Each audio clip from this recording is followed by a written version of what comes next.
Hello everybody, this is Girish Shende. Today we are going to understand the law of demand. In the previous video, what we have understood about the concept of utility and the concept of demand also. Now today we are going to understand the law of demand as well as the importance of demand in various fields.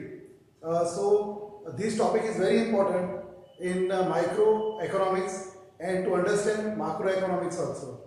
So this course actually this topic is related with the 12th board or 12th CBSE board or state board, and it is also very important for the basic knowledge of the undergraduates and graduate students also.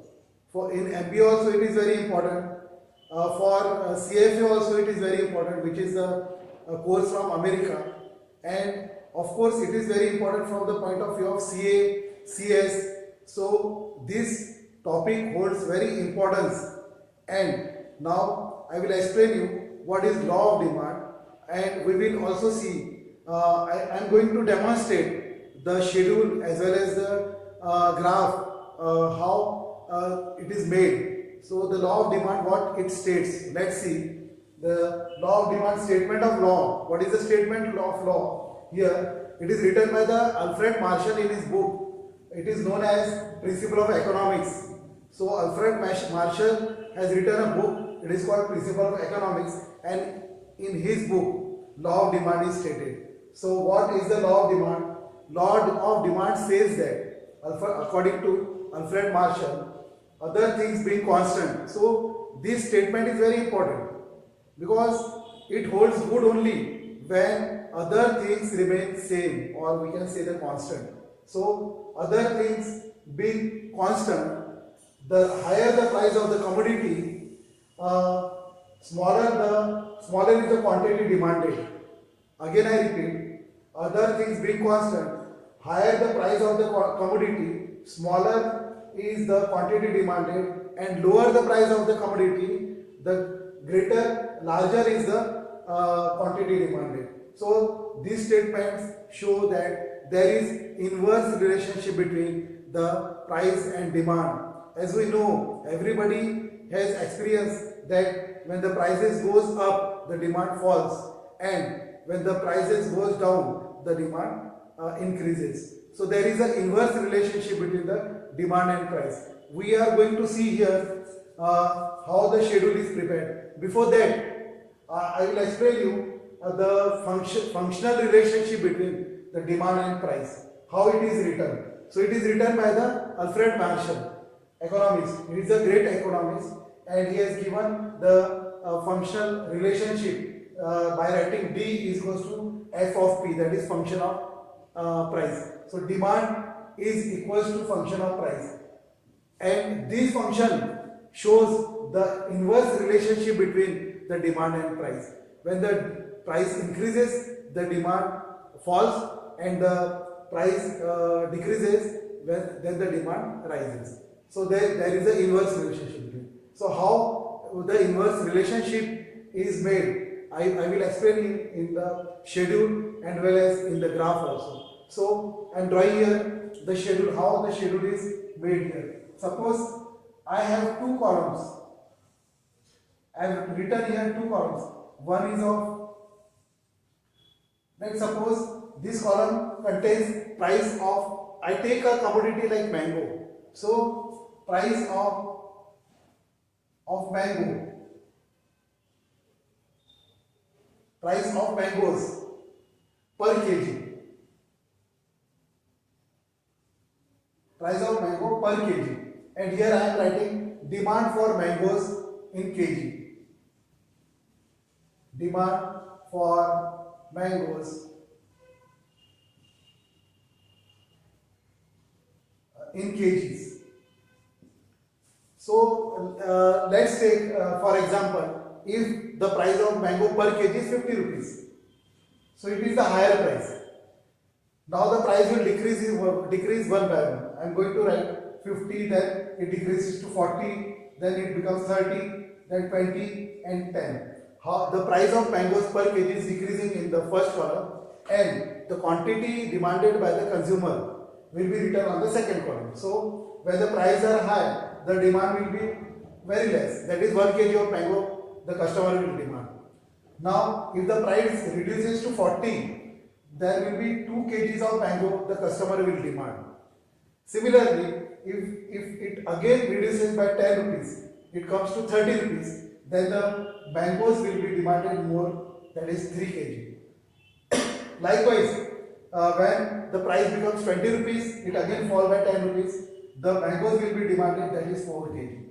So here the demand of mango per kg is increasing because of the falling price. So there is of course there is a inverse relationship between demand and price. So price is reducing and the demand is increasing. So in the last instance, if the price goes down to 10 rupees from 50 to 10, one by one decreasing. So the customer will or the consumer will demand 5 kg when the price of mango per kg becomes 10. So this is the schedule diagram. From this schedule diagram, we can understand what is the relationship between the price and demand. Now I am going to explain you the graph here. So let us take a graph. We know that graph is taken on x-axis and y-axis. Vertical line is taken as y-axis. This is y-axis. This is y-axis. Vertical line is y-axis and the horizontal axis is x-axis. This is y-axis and this is x-axis. So we will see here on y-axis we will take the price of the mangoes. So I am taking in equal interval. There is a uniformity between the prices. So 10, 20 rupees, 30 rupees and 40, and then last one is 50 rupees. So here on y-axis I have taken the price, that is called price of the mango per kg. And on x-axis, this is y-axis, y dash, and this is x and x dash. So I take in a uniform distance the mangoes demanded per kg. So here 1 kg, 2 kg, 3 kg, 4 kg and 5 kg I have written on the x-axis. Now here what we have seen in this graph, we will take these coordinate points. They are called ordered pairs. So 50 will be compared with 1 kg, then 40 will be compared with 2 kg, and similarly 30 with 3, 20 with 4 and 10 with 5. So I am taking on this graph the prices as well as the quantity demanded. So there will be a point of intersection we are getting. So here at the rate of 50 rupees per kg, this is actually the point of intersection I am getting here. So at 50 rupees per kg, the customer is demanding only 1 kg of mango. Then at the second stage, when the price reduces to 40 rupees, he will demand 2 kg. So there is a point of intersection between the 40 rupees and 2 kg. So I encircle it. So the first was 50 with 1 kg, 40 with 2 kg, and 30 will be taken with 3 kg here.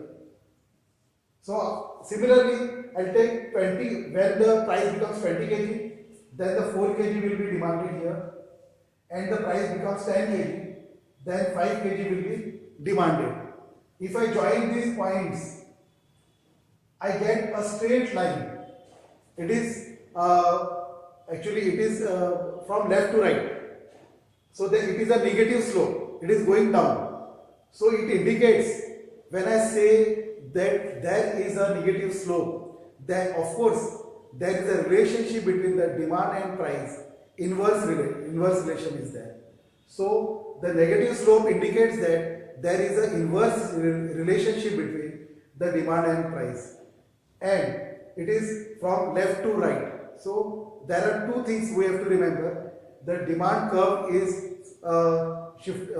sloping downward, from left to right, and it is going downward only. So there is it shows that there is a inverse relationship between demand and price. So this is the concept of demand as well as what we have understood the law of demand. So it is very important, it holds a very important place in economics. Unless and until your base is very constructive, it will not be able to understand very easily the elasticity of demand. In the next video, I am going to make you understand about the elasticity of demand and how it helps a nation as well as every individual of that nation, or as well as the industry, the company, they take decision on this platform. So the economics, this demand in economics, this law of demand is very important, and it is important from the point of view of the exam like 12th board, that is CBSE or state. It is also important in commerce as well as in for this, the student appearing for CA, CS and also CFA. So the CFA level 1, they can ask you the questions from the law of demand what I have explained here. So this is very important, and you can share, subscribe, or you also can press the bell icon to watch my next videos, which are very important from the point of view of the education, or you can say the academic qualifications. So thank you very much for watching my video. There are more certain concepts we have to understand, that is why demand curve slopes downward. There are 4 reasons actually which can be highlighted. So what I have actually demonstrated on this board, we will understand very deeply. We will go very closer for the reasons what we have understood in the last video. So why demand curves slopes downward? Because the law of diminishing marginal utility. I have explained you in my previous video. The law of diminishing marginal utility states that when the consumer consumes more of a commodity, the marginal utility starts declining. So the marginal utility, whenever the consumer more of a commodity is consumed, his marginal utility declines. So this is the basic concept why the demand curve slopes downward from left to right. Now the second point is income effect. So income effect, when price falls, purchasing power of the consumer or the customer rises. So when the price falls, then the purchasing power of that consumer rises. This is the second reason why the demand and price is having an inverse relationship. Then the third one is the substitution effect. So this is very important from the point of view of the understanding the law of demand. These are the reasons why the demand slopes from left to right downwards. So the first I have told you the law of diminishing marginal utility. The second one is income effect. The third one is substitution effect. Due to substitution effect, the demand curve is sloping downward from left to right. Then we have multiple uses. When the commodity is having a multiple uses, so whenever the price of that commodity which is having a multiple uses, it rises, the price of the commodity rises, the demand definitely it is going to fall. So these are the reasons why the quantity of demand is increased with falling price, and why the quantity of demand decreases with the rising price. So these are the reasons. Once again I repeat, the first reason is the law of diminishing marginal utility, and because the second reason is income effect, then the third one is the substitution effect, and the fourth reason is the multiple uses of the commodity.